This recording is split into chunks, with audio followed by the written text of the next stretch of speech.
E aí, galera, beleza? Esse é um trabalho da matéria de Mastozoologia da UFMG, Universidade Federal de Minas Gerais, e meu grupo, eu, Pedro Henrique Tunes Pereira, Dante Batista Ribeiro e Paulo Gabriel Poianco Fonseca, escolhemos uma família muito legal chamada Chlamyphoridae e esperamos que vocês gostem dela também. A família Chlamyphoridae está dentro do grupo que popularmente a gente chama de tatus. Os tatus cientificamente são conhecidos como Cingulata, e os Cingulata eles fazem parte de uma grande superordem conhecida como Xenarthra. Os Xenarthras, assim, popularmente falando, eles são os tatus, as preguiças e os tamanduás, e eles são um grupo muito antigo de mamíferos placentários que surgiram no planeta há cerca de 59 milhões de anos atrás. O estudo dos Xenarthras é muito importante para a gente compreender a evolução dos mamíferos placentários, porque ela foi uma das primeiras grandes linhagens a se divergir dos outros mamíferos placentários conhecidos, e ela é endêmica aqui da América do Sul. Apesar que a gente teve várias saídas em diversos momentos diferentes de Xenarthras aqui da América do Sul, esses animais surgiram aqui na região neotropical, quando a América do Sul ainda era uma ilha isolada de outros continentes, e essas linhagens permaneceram aqui por muito tempo, sem contato com outras linhagens de mamíferos atuais. Então, esses animais evoluíram diversas características muito exclusivas que tornam eles realmente muito interessantes mesmo de serem estudados, do ponto de vista de sua ecologia, de sua morfologia, do seu comportamento, mas ao mesmo tempo eles são uma espécie de porta para o passado, Através do estudo deles a gente consegue compreender vários detalhes mesmo da evolução dos mamíferos placentários. Popularmente, os Xenarthras são conhecidos como tatus, que é o que a gente vai abordar um pouco mais hoje, os tamanduás, que são também muito famosos aqui, e as preguiças. As preguiças a gente conhece as preguiças arborícolas, mas também elas tinham uma diversidade muito maior no passado. Essa forma corpórea que a gente conhece hoje de preguiça não é o padrão do grupo. Mas, ao contrário delas, os tamanduás e os tatus parecem ter mantido uma forma de vida bem constante ao longo de sua evolução. A gente vai ver nessa família que vários testes evolutivos ocorreram, várias linhagens muito diferentes dos tatus modernos que a gente conhece, mas o plano corpóreo mesmo deles, de uma carapaça dura, com garras, de um hábito tendendo para a vida fossorial, isso permaneceu ao longo da evolução, E isso é muito interessante da gente estudar no grupo também. Os Xenarthras possuem algumas características ósseas que permitem que sua identificação seja muito fácil. Então, se você encontrar um fóssil de Xenarthra, principalmente sua região da coluna, sua região do crânio, é muito fácil identificar que esse animal é um Xenarthra. Só que, apesar disso, a gente tem poucos registros fósseis de Xenarthras na natureza. A partir do Pleistoceno, uma época relativamente mais recente, a gente teve uma explosão na diversidade de Xenarthras conhecidos, E isso é por causa da preservação mesmo. A gente teve Xenarthras muito grandes nessa época e, devido a várias características tafonômicas, esses fósseis foram preservados com muita frequência. Só quando a gente vai falar dos Xenarthras mais antigos, sobretudo aqueles que não eram tão grandes quanto as famosas preguiças gigantes, isso dificulta muito. Isso tem várias explicações possíveis. Uma delas é o ambiente tropical onde esses animais vivem. Florestas tropicais tendem a degradar esqueletos muito facilmente, então é muito difícil que fósseis de animais que viviam em florestas tropicais sejam preservados. E, além disso, muitos desses organismos não vivem em grandes densidades populacionais. O tamanduá-bandeira, por exemplo, o maior Xenarthra vivente, ele vive em baixíssimas densidades populacionais, só se encontrando, no caso de uma mãe cuidando de um filhote, ou então em casos, em combates ali pela reprodução ou durante mesmo os atos reprodutivos.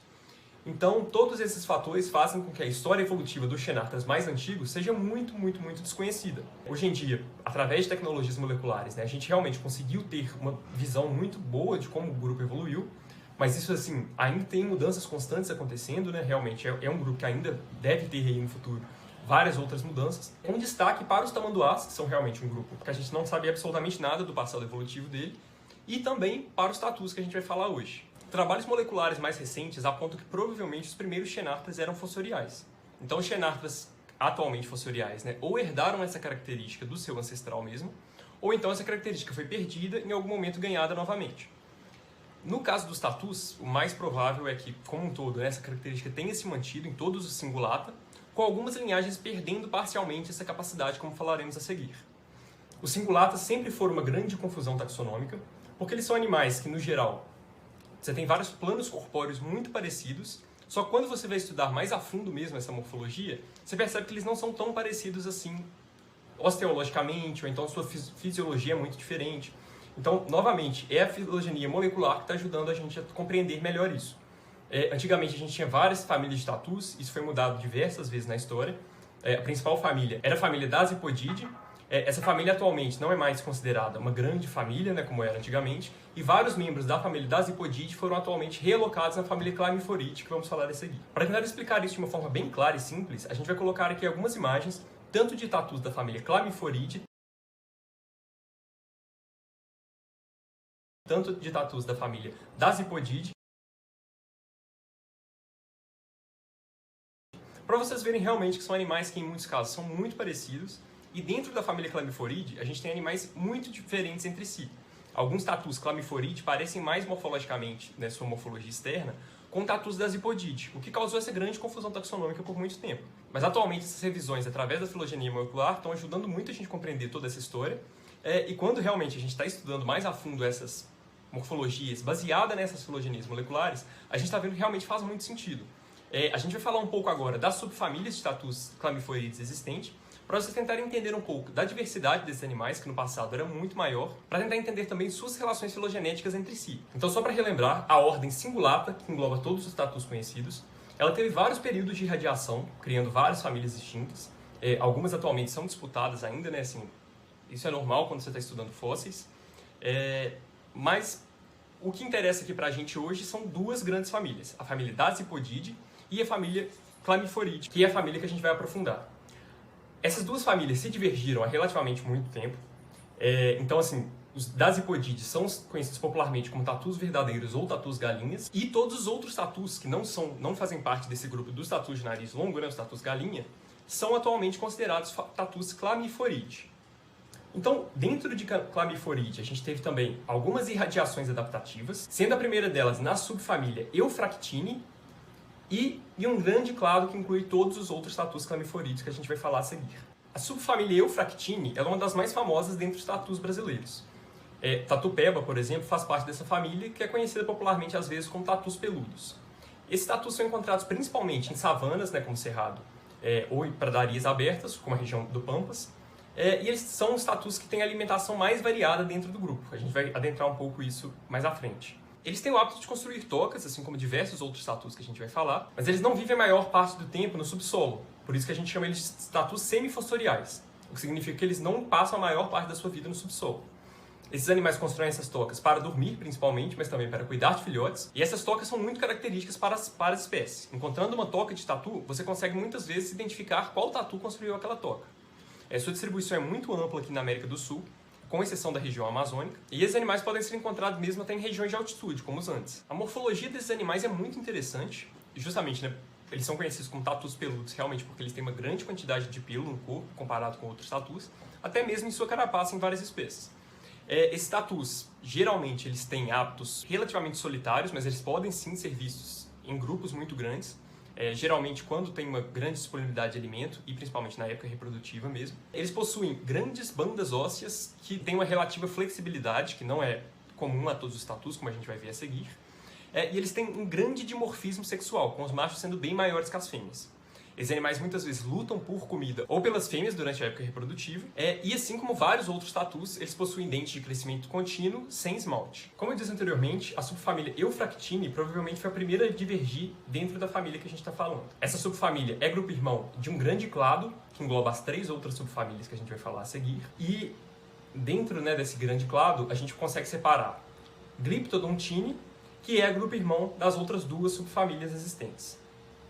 A gente agora vai falar um pouco da subfamília Glyptodontini, que é particularmente a minha preferida, que foi uma das mais bem-sucedidas, né, no registro fóssil. Atualmente ela não tem exemplares viventes. A subfamília Glyptodontini é o grupo de tatus que mais se deu bem no hemisfério norte. Quando a gente fala, né, de tatus, igual eu falei, ele sempre tem uma origem neotropical, mas aí a América do Sul permaneceu uma ilha, né, por muito tempo, só que cerca de 3 milhões de anos atrás ocorreu a junção do chamado Istmo do Panamá, onde você teve o grande intercâmbio interamericano. Então, a partir do momento que a América do Norte se uniu à América do Sul, várias espécies da América do Norte migraram para a América do Sul, e o contrário também ocorreu. Aqui na América do Sul, né, chegaram cavalos, elefantes, antas, principalmente diversos predadores, né, que de alguma forma moldaram a evolução desses animais, como a gente vai ver a seguir.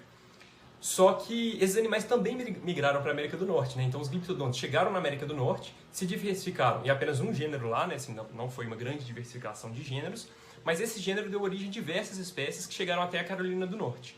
Aqui na América do Sul, os animais chegavam até o sul do Chile, Então a gente pode afirmar que eles foram os tatus com maior distribuição geográfica do planeta. A evolução desses animais é muito confusa de um ponto de vista científico, igual a gente falou, né? Porque, por um lado, né, por eles não terem representantes atuais, é difícil a gente saber um pouco da morfologia externa desses bichos. E além disso, eles possuem diversas características que são muito semelhantes a outras linhagens de tatus que já não existem mais. Então criaram um grande clado chamado Glyptodontia, que unia os Glyptodontíneos com os Pampatérios. Esse clado já não existe mais, mas existiam 16 sinapomorfias que sustentavam a existência desse clado. A partir realmente, né, desse avanço dos dados moleculares, a gente viu que, na verdade, todas essas sinapomorfias que unia os Pampatérios aos Glyptodontes são, na verdade, convergências evolutivas, né, e não são sinapomorfias, o que mudou completamente nossa visão do grupo. Quando a gente está falando de cingulata, normalmente a gente está falando de animais onívoros, com uma alimentação muito diversa. Só que tanto no caso dos Pampatérios quanto no caso dos Glyptodontes, eles eram animais herbívoros. Então isso pode explicar essa convergência evolutiva, apesar de que a ciência não tem uma resposta clara para isso. Os Glyptodontes, eles eram animais bem peculiares, que apesar de não ter nenhuma sinapomorfia evidente que sustente o grupo atualmente, eles são animais que são facilmente reconhecidos quando a gente vê um fóssil de Glyptodonte, principalmente os mais derivados. Os Glyptodontes mais antigos são mais parecidos com outros grupos de tatus. Os Glyptodontes possuíam uma dentição ipsodonte de crescimento contínuo. Eles eram animais que provavelmente se alimentavam de gramíneas, principalmente, através de isótopos. Hoje em dia a gente sabe que esses animais se alimentavam principalmente próximo à água, né, gramas que cresciam ali próximo a rios e lagos. E essa dentição de crescimento contínuo, que é muito comum a diversos grupos de tatus, mas no caso deles especificamente, ela possuía algumas adaptações que permitiam o consumo desse alimento abrasivo, né, que são as gramíneas. Outro dado peculiar sobre a morfologia craniana desses animais são projeções que eles possuíam na lateral de seus crânios que ninguém sabe exatamente para que serviam. Essas projeções, inicialmente pensávamos que elas eram suportes para um aparato mastigador muito potente, mas dados mais recentes indicam que esses animais provavelmente não eram grandes mastigadores, assim, eles não tinham uma capacidade muito boa de mastigação. Então eles consumiam um alimento muito abrasivo, que eram gramíneas principalmente, e não conseguiam mastigar elas direito. Então isso também corrobora para aquela ideia de que esses animais também tinham um metabolismo relativamente lento. Sem dúvida, a característica mais famosa do grupo, né, sua grande carapaça. Ao contrário dos outros tatus, ela não tinha suturas, então ele não tinha flexibilidade nessa carapaça mesmo, o que fazia com que ela lembrasse bastante a carapaça de uma tartaruga, por exemplo.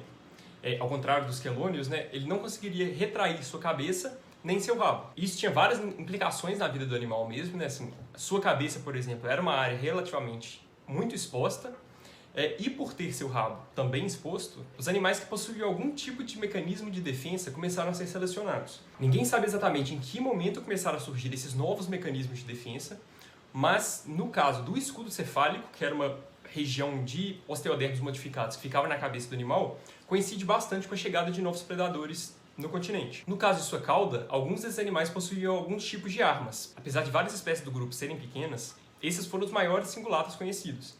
Vários Glyptodontes possuíam até 2 toneladas, mais de 3 metros de comprimento. Então eles eram os maiores animais de alguns dos ambientes onde eles viviam, principalmente antes do intercâmbio interamericano. Esses animais foram extintos há cerca de 4.000 anos, é uma extinção relativamente recente para essas extinções do início do Holoceno que a gente geralmente fala, né? Mas foram animais que modificaram bastante o ambiente onde eles viviam. Algumas espécies provavelmente também eram dispersoras de semente, então isso contribuiu para a extinção local de algumas espécies vegetais. Isso em maior escala aconteceu com a extinção de preguiças gigantes e dos elefantes que viviam aqui na América do Sul. Então agora a gente vai adentrar naquele grupo irmão dos Glyptodontíneos, né, que é aquele clado que une as duas outras subfamílias conhecidas.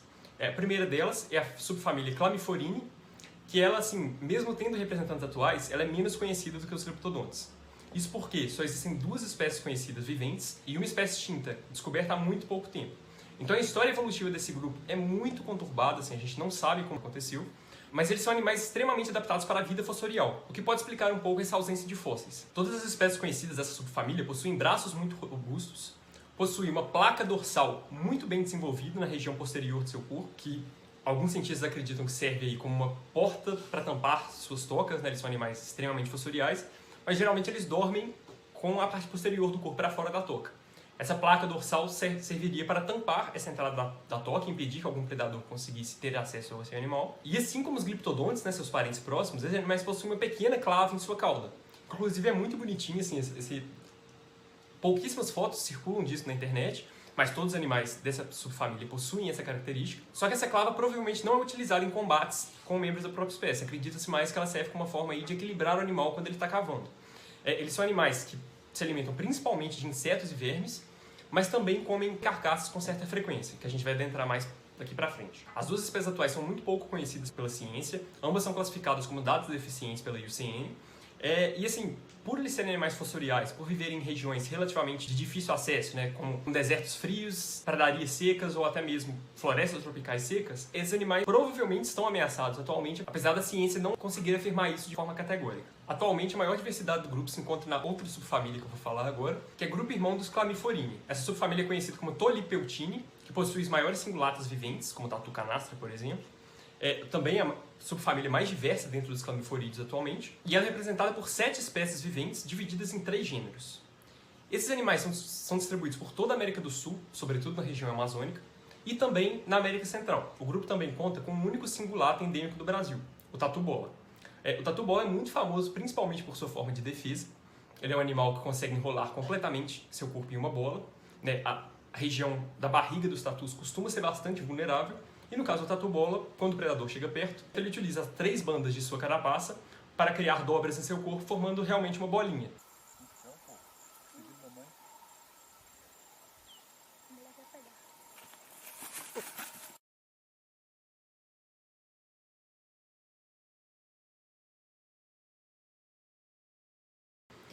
Sua cabeça fica próxima à sua cauda, ambos possuem estruturas também para defesa, e o animal pode permanecer assim por muito tempo esperando que o predador vá embora.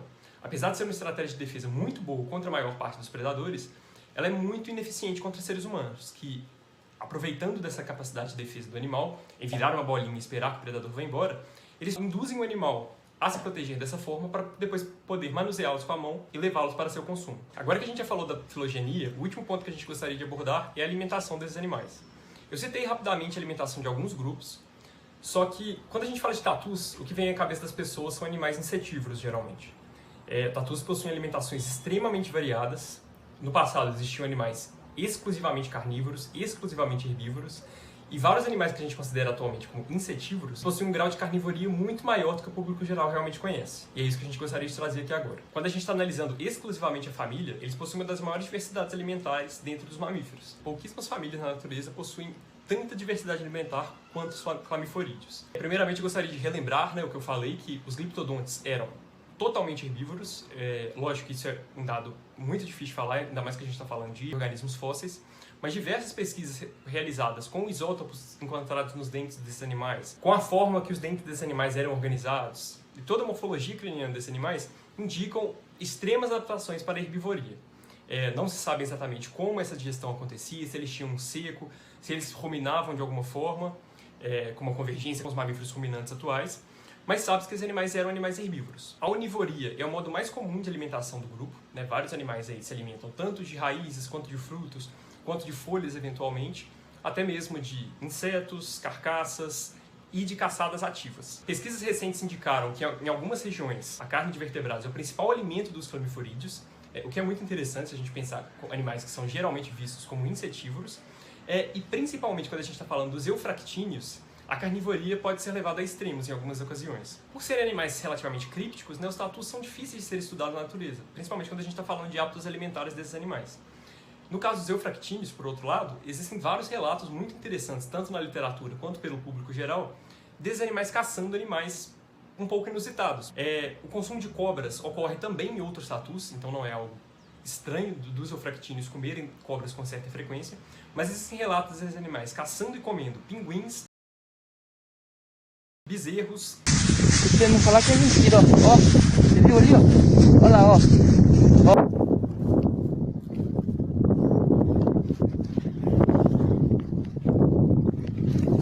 Cordeiros, emas e até mesmo veados. Então é um grupo que come carne com certa frequência e come carne até mesmo de animais muito maiores do que eles, o que é um padrão extremamente raro dentro dos Xenartras. Nenhum Chlamyphorídeo atual conhecido é exclusivamente carnívoro, mas o gênero Macroeufractus, que já está extinto, que viveu ali na Argentina, Bolívia, era um animal que provavelmente era um hipercarnívoro, que significava que a carne compunha cerca de 90% de sua dieta. Eles possuem diversas adaptações extremamente convergentes com animais da ordem carnívora e até mesmo com os criodontes. Os tatus com alimentação mais restrita são os das outras duas subfamílias dos Chlamyphoridae, que são os clamiforíneos, que se alimentam principalmente de vermes e insetos sociais, mas eventualmente podem comer carcaça. E os únicos que a literatura científica realmente fala que são insetívoros são os tolipeutíneos. Mas mesmo assim, alguns relatos aí não tão claros para a literatura mostram que esses animais eventualmente podem sim comer carcaças. O tatucanastra, por exemplo, ele é visto em algumas regiões como sendo um animal que não deve ser consumido, principalmente no Paraguai, porque é um animal que supostamente invade cemitérios para roubar carcaças humanas e consumir. Não existe nenhum relato científico desses animais consumindo carne humana em cemitérios, apesar que existem vários relatos desses animais sendo encontrados em cemitérios. Mas isso também não é impossível. Por serem animais muito grandes, se eles consumirem carcaça, consumir carcaça humana não seria algo impossível. Não existe nenhum relato de outros cingulatas consumindo carne humana, com exceção dos eufractíneos. Um artigo de 2007 de Smith mostra que tatus eufractíneos podem sim consumir carcaças humanas, principalmente se estiverem desenterradas, geralmente em conflitos armados, quando essas carcaças ficam expostas na rua, mas também existem relatos desses animais cavando para consumir carne humana, que é muito interessante a gente pensar que um animal que geralmente é visto como insetívoro pode ser um animal que consome nossa carcaça. Espero realmente que vocês tenham gostado das curiosidades que a gente trouxe aqui hoje. Tatus são animais que são vistos como animais muito similares entre si, mas hoje a gente tentou mostrar um pouco da diversidade desse grupo. São animais muito interessantes, e mesmo sendo muitas vezes encontrados aqui no Brasil, são animais que raramente são vistos, são animais geralmente muito esquecidos. E por causa disso, várias espécies estão quase ameaçadas ou dentro de algum parâmetro da IUCN. Então gostaria de agradecer muito você que assistiu tudo, espero que vocês tenham gostado, e qualquer dúvida pode nos escrever. Muito obrigado e até a próxima!